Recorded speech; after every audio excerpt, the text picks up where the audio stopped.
Okay, class. We are on page 168 of the Jason and the Golden Fleece story. And I want to highlight some of the key ideas about the challenge that Jason faces to get the Golden Fleece when he arrives at King Aedes' land, the Coletians' island. So I'm going to read a little bit on 168. I'm at the first full paragraph in the middle. Up in Olympus, however, a consultation was being held about them. Hera, troubled at the danger they were in, the Argonauts, that is, went to ask Aphrodite for help. The goddess of love was surprised at the visit, for Hera was no friend of hers. Still, when the great queen of Olympus begged for her aid, she was awed and promised to do all she could. Together they planned that Aphrodite's son, Cupid, should make the daughter of the Coletian king fall in love with Jason. That was an excellent plan for Jason. I'm going to reread that. That was an excellent plan for Jason. The maiden, who was named Medea, knew how to work very powerful magic and could undoubtedly save the Argonauts if she would use her dark knowledge for them. So Aphrodite went to Cupid and told him she would give him a lovely plaything, a ball of shiny gold and deep blue enamel, if he would do what she wanted. He was delighted, seized his bow and quiver, and swept down from Olympus through the vast expanse of air to Colchis. So how does Jason end up getting help to solve this problem of the Golden Fleece? It's going to be multiple steps. One, God intervention, right? Can you answer and summarize which gods are playing a role in helping Jason? Second answer to the question is the king's daughter. What's her name? And why is she a perfect fit to help Jason? Can you summarize that from that paragraph on 168? Take some notes on that today while I'm at a meeting. I'm going to read another passage now.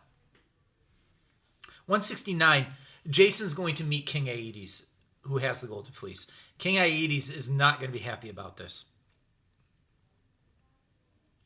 So, 169, only after the heroes had been bathed and refreshed with meat and drink could King Aedes ask them who they were and why they had come.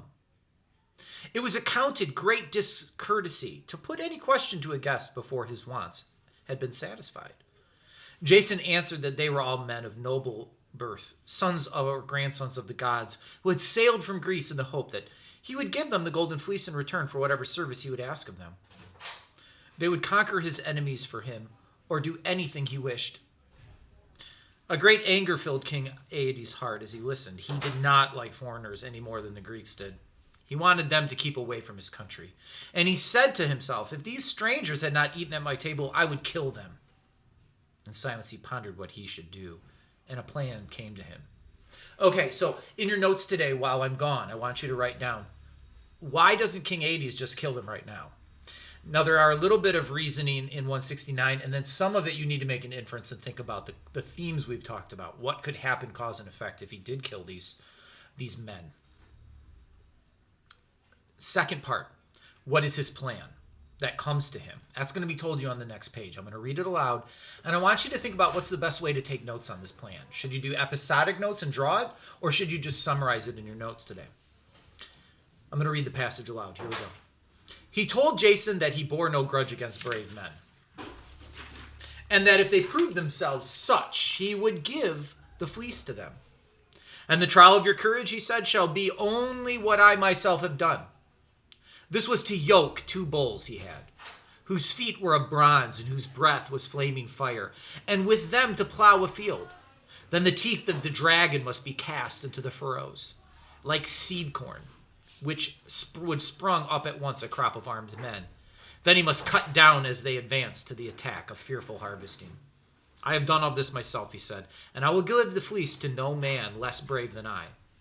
For a time, Jason sat speechless. The contest seemed impossible. That's on page 170. So, take some notes today. Reread those passages. Focus on those plot questions, and I'll be back around 12:40 today.